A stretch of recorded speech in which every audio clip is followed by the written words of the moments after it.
Perkenalkan, kami dari kelompok 14 yang akan mempresentasikan tentang pengaruh employee branding dan attitude karyawan terhadap kinerja perusahaan. Dan perkenalkan, nama saya Muhammad Reza Rinawi dengan NIM 340 dan rekan saya Yumara Lesmana dengan NIM 34022000090. Baik, lanjut sekarang ke latar belakang. Manajemen sumber daya manusia dikenal sebagai kumpulan pengetahuan tentang bagaimana seharusnya mengelola sumber daya manusia. Manajemen sumber daya manusia adalah salah satu bidang dari manajemen umum yang meliputi segi-segi perencanaan, pengorganisasian, pelaksanaan, dan pengendalian. Sumber daya manusia merupakan salah satu aspek terpenting dalam sebuah bisnis karena berperan langsung dalam segala kegiatan serta sebagai penggerak roda kehidupan dari perusahaan tersebut. Karyawan menjadi pusat proses pembangunan merek. Dalam organisasi jasa, karyawan adalah kekuatan pendorong utama dan karenanya muncul pertanyaan apakah praktik pencitraan merek internal mengaruhi sikap dan perilaku karyawan. Perusahaan jasa telah memulai menyadari betapa pentingnya karyawan untuk membangun merek jasa yang kuat. Karyawan menjadi elemen paling utama dan penting bagi organisasi sehingga perlu adanya pemeliharaan dan pembinaan seiring dengan pemanfaatan sumber daya lainnya. Lanjut dalam rumusan masalah. Bagaimana sikap dan perilaku yang sesuai dengan merek karyawan?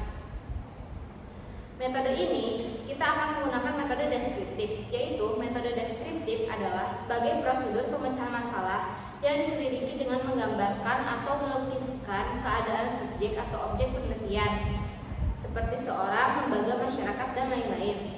Tujuan dari penelitian deskriptif adalah untuk membuat deskripsi, gambaran, atau lukisan secara sistematis, faktual, dan akurat mengenai fakta-fakta, sifat-sifat, serta hubungan antara fenomena yang diselidiki.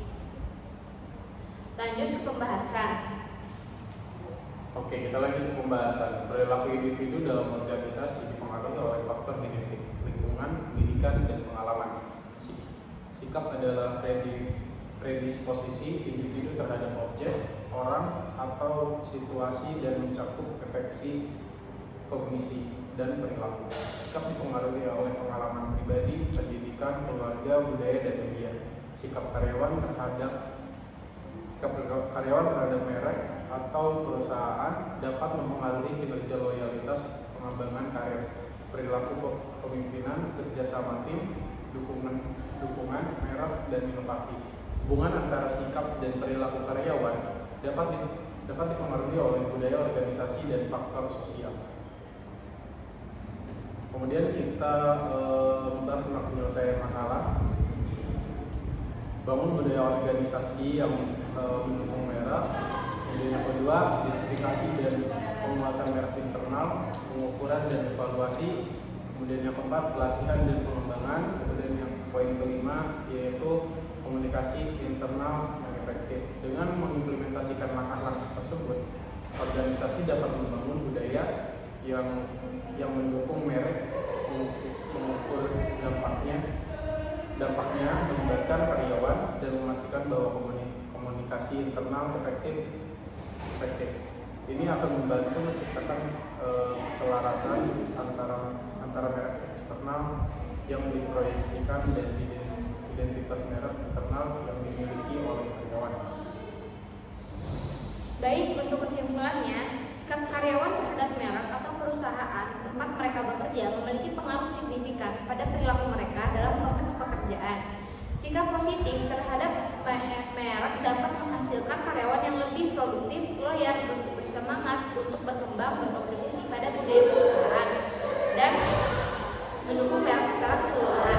Oleh karena itu, penting bagi perusahaan untuk memahami dan mengelola hubungan antara sikap dan perilaku karyawan yang sesuai dengan merek.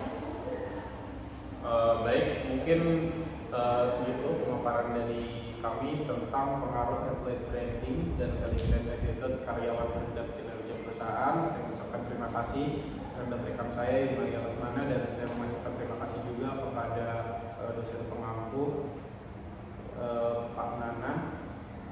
Mungkin sekian dari kelompok kami, sekian aja yang bisa saya bahas.